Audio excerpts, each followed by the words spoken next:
Daghan kayo mga nag-message, nag-mention sa ko sa Facebook, nag-message ako sa Messenger, nanawag sa kuan ang utana personal. Nalibog daw sila unsa man gyud daw ang tinuod na ay klase wala. Maunay ato ang klaruhon karong buntaga. That's why ni higayon gyud tag tingog karon bisag daghan tag bulingon. Ay agay. Kay para mahuman ning kuan kalibog sa itong mga kaigsuunan. Michael, ask ko na ba'y klase ugma? Please response. Depende na ate Babet. Atong hulaton ang kining announcement gikan sa city government kay nagdeklara og suspension sa klase ang Digo City sa tanang level, no? Dinhi sa atuang syudad effective adtong Friday. Walay klase gyud atong Friday. So og mangutana kag sa Lunes dili ko katubag, no, kay magdepende ta sa ilaha kanus-an nila i-resume ang klase. Naa na ba'y tambal sa COVID-19 karon, Sir Mike? Wa pa man nimo imbento ha Rijan Milan nga naman ka Qatar. So, ingane ni ha, niingon ang province nga dili daw i-suspende ang klase. Pero ang syudad ug uban nga munisipyo gideklara nila nga suspendido ang ilahang klase. Nauna na og deklara nga suspend ang ilahang klase dito sa lungsod sa Santa Cruz. Misunod sab ang Digo City.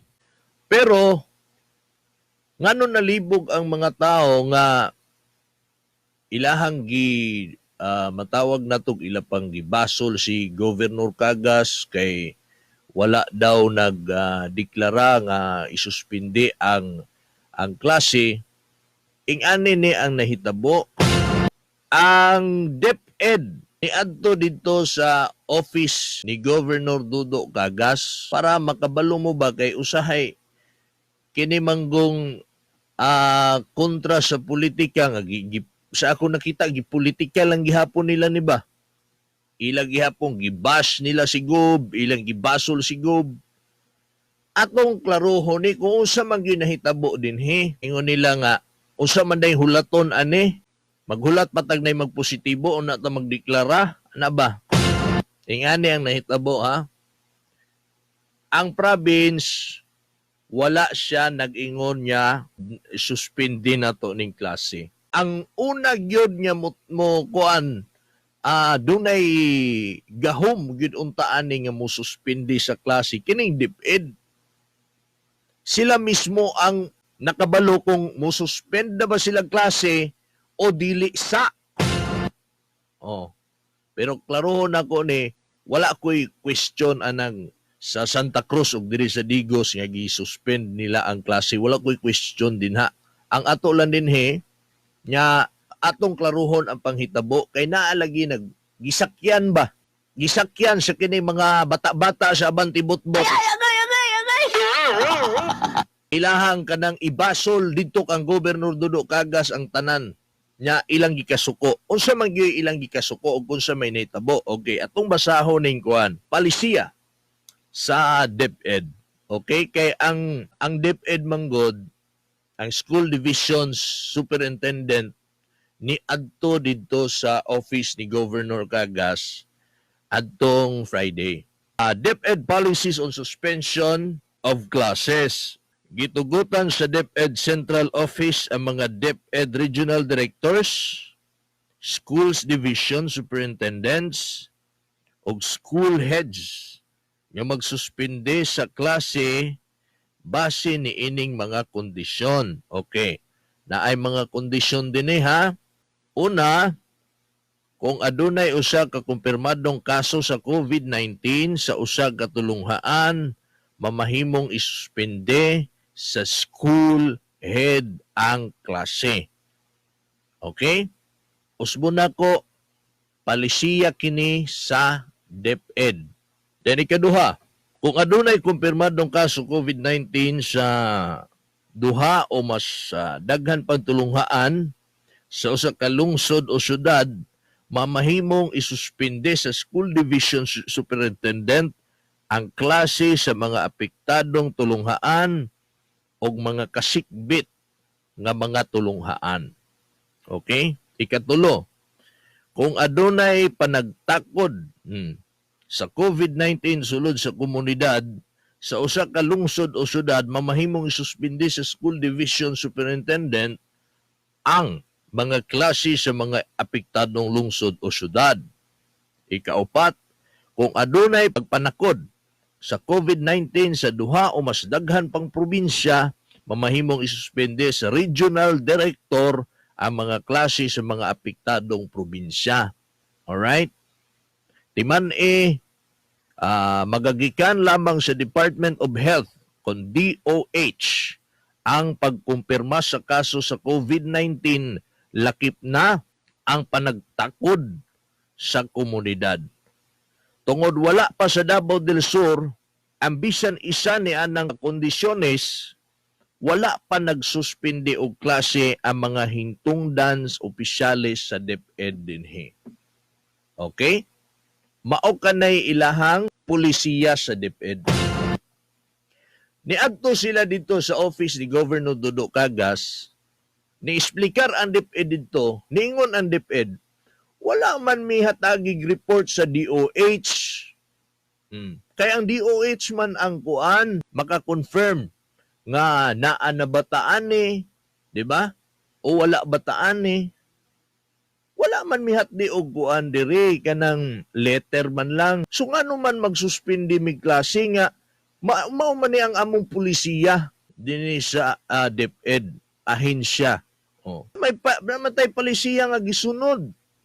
No, ana ang side sa DepEd. Karon og pangutan-on ko ninyo, kay ningon man dinhi mo ni bla bla bla bla bla bla, mao ni ang mga kondisyon nga una mudeklara og suspension of classes ang DepEd. Ug pangutan-on ko ninyo, Mike, ulaton pa di ay nga nay magpositibo. Una magdeklara ang DepEd og suspended ang klase. Well, sila nay patubago na to ana. Ang DepEd nay dapat mutubag anang pangutanaha kay mao man na ilang pulisiya god.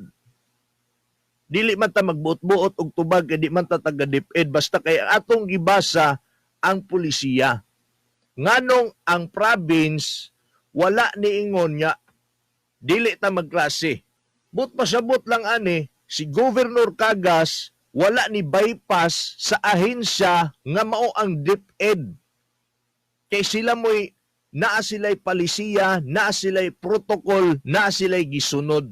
Og ang DepEd mo pangutan-on, wala man miing na sa DOH nga naay ingani, naay ingana nga nahitabo para muhaom ani mga kondisyon sa palisiya sa DepEd nga mag-suspend tag klase.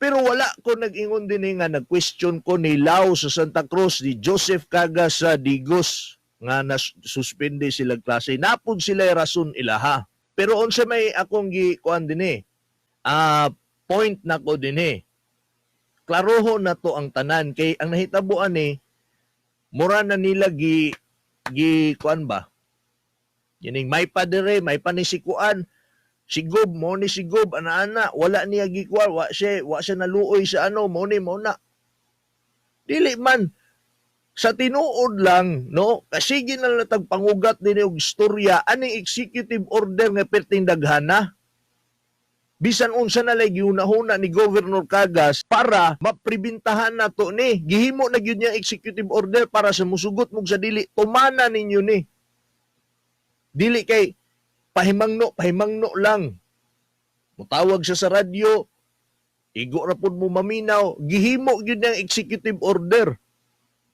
di ba dili kay post lang sa Facebook dili kay mutawag sa radyo aron ipahibalo nga mao ni ang atong angay himuon.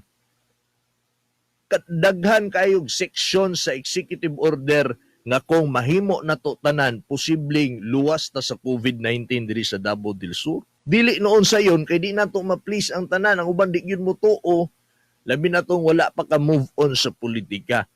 Section 8 sa Executive Order number 20 series of 2020 nga gipirmahan ni Gov, obligadong pagtungha sa trabaho sa mga pampublikong ospital pinasikad sa estadong Code Red Sublevel 1. Ang tanang empleyado lakip na ang mga doktor sa Davao del Sur Provincial Hospital o sa Gregorio Matas District Hospital dito sa Kiblawan nga motungha gyud sa trabaho subay sa gikatakda sa balaod. Dili usab tugutan o aprubahan ang aplikasyon sa vacation leave. Mauni ang mando order ni Governor Gagas.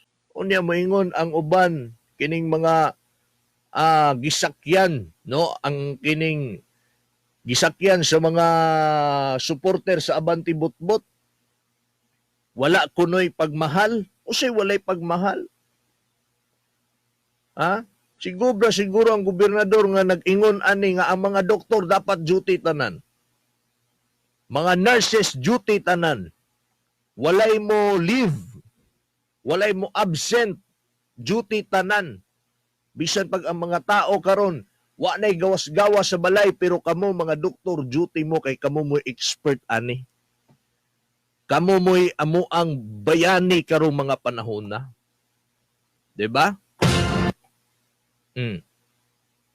Tindagan ng seksyon ni ang 8 lang akong ikuha kay para makahibalo mo unsay unsa ang concern no ni governor. So ato sa puning basahon ni sa post ni PIO Sherwin nya unsa man di ay ning gitawag og protokol. Usa kini sa pagsunod sa saktong proseso sa sistema o pag-agad sa direktiba o mando nga hingtungdan sa gitahasang otoridad. Sa mapananglit sa PIVOX, kung ang sitwasyon may kalabutan sa linog o pagbuto sa bulkan, PIVOX ang ahensya nga swito din ha. Mo'y atong kumbaga paminawon. O sa pag-asa kung sa sitwasyon kalabot sa bagyo, sila po'y expert din ha. Sa DOH po, Department of Health, kung ang sitwasyon may kalabutan sa hulga sa palawas sama sa polio, dengue, COVID-19 o uban pa. Okay? O sa kuan pod sa kanapong sa ASF, ang ahensya nga ato ang sampiton o paminahon din ha, kini pong Department of Agriculture. Okay? So sa DepEd pod, ang sitwasyon may kalabutan sa edukasyon sa mas pagsuspindi sa klase. Ang mga lokal nga panggobyerno, panguluhan sa gobernador, mayor, kapitan, kinahanglan mo konsulta una unya maghulat sa mga direktibo mando gikan sa mga ahensya o otoridad una mo pakanaog sa mga desisyon sa mas pagsuspindi sa klase. O gani ang presidente sa Pilipinas kanunay nagkonsulta ni ini maong ahensya o otoridad una mo pakanaog og desisyon. Tama. Gani si President Duterte. Nag-agad pod ang mga ahensyaha. Nagkonsulta ang mga ahensyaha. Okay? There is a suspension of classes. Kinsang ahensya ang concern ani, aber? Ang DepEd. Pangutan-on ang DepEd. Ngano wa man ka nagkuan? Ngano di pa man ta mag-suspend og klase. Okay? Mutubag ang DepEd. Mao ni amo pulisiya. Kato kong gibasa earlier nga nay mga kondisyones bago mo suspinde. Bla bla bla bla bla bla bla bla bla. Kung sa COVID ang atong isgutan, mao na. Asa man may mukuha og kanang kuan ani batayan para mag-deklara mi nga suspend ang klase ang Department of Health. Si DOH mismo wala siya ika-report dito nga muhaom sa kondisyon sa DepEd para mag-stop sa tagklase. Wala may nagpositibo sa itong probinsya sa Davao del Sur. O, unya, basulo na to si Governor Cagas ana. Diba? O, again, wala ko'y labot kung nagdeklara si Mayor Joseph Cagas o si Mayor Lau naapod sila ilahang rason. Para nako tama man pud na. Di ba? para sigurado. Pero sa ato padayane, kung wala si Gobernador Cagas niingon nga isuspende ang klase, siya na daydayon ang atong basulon mga supporter sa Abante Botbot. Ay, ay, agay, agay, agay! Sakay-sakay pud ning uban. Diba? Oh. Basulon din nato nga igo raman nagsunod si Gobernador Cagas sa protokol o kining pulisiya. Nakuha ninyo punto para kini nga mahibalo ang katawhan unsa may nahitabo. Okay? At the same time mahulog nga depensa pod ni, pero ang pagtubag ni ba kay gikuan magod pasagad naman lang gud pod ni mga supporter sa Abante. Maghulat pa day tag-ana, day gob, magulat pa day tagob, mauna. Anong si gob may basulon ani ron? Si President Duterte gani, una siya mo deklara kung siya ideklara niya, mag-agad gani siya sa mga hintungdan, mga ahensya. Ang Manila, di ba nag-lockdown ang Manila, no John? Ang Manila nag-lockdown. Moana, Manila gani, Mike, nag-lockdown gani. Kita na noon din eh. Pila na'y kaso nga nagpositibo sa Manila? Pila na'y latest? Pakalihog ko sa datos na to din ha. Naana, di ba?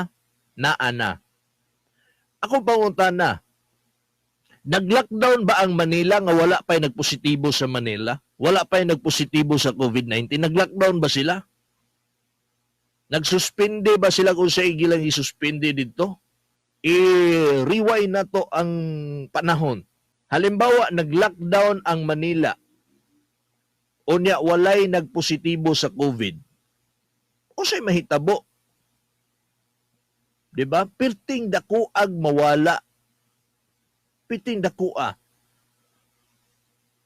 Daga nagmanga nakansila. Way klase, walay graduation, nahitabo. Ano ba? Daghan kayong nakansila. Nagproblema ta kay wala man. Sumaw nang naay protokol, naay kondisyon, naay pulisiya nga sundon. So nagdeklara ang Manila kay naay nagpositibo sa ilaha. O sa may kalahian sa gihimo nato sa province. O sa may kalahian sa kining gisunod nga balaod, gisunod nga pulisiya o protokol dito sa kauluhang Maynila nga maura man tang balaura. Walay gi supak din ha. Ang Provincial Government of Davao del Sur sa tinud-anay lang nagtutok ta aning COVID-19. Nga bantayan nato ning COVID-19 nya di makasulod nining atuang probinsya sa Davao del Sur. Tanang mga estratehiya, tanang mga angay himuon, maunay halos kada adlaw ginamitingan din sa Kapitolyo o gihimo kung unsay angay buhaton, di lang makasulod din sa to probinsya sa Davao del Sur. Karon inyohang dutan si Gobernador Cagas anang wala nagsuspend og klase. Ang pangutan-an ninyo ang DepEd. Kay mutubag po ng DepEd, wala may nihaom sa pulisiya nga mag-suspend may klase.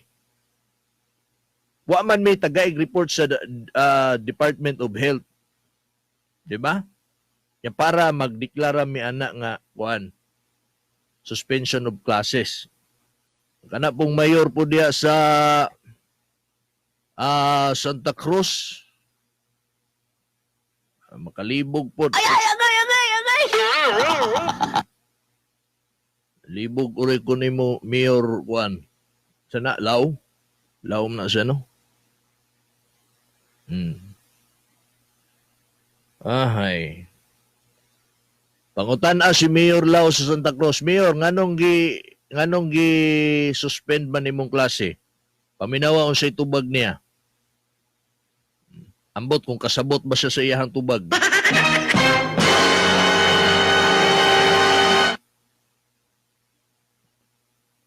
Kuan man no kanang may mampud na nga gisuspend nila pero dapat pasabto nila, di ba? Dili kay sila mo'y mahimong bida ani. Di ba? Mahimo na inoong na pagkumpara sila'y maayo si Gob Cagas dili. Dapat tubago nila. Ang problema, kabalo ba sila kung anong usay rason Diba? Kabalo ba sila mutubag ani? Sige. Unta na sabtan ninyo ang akong punto.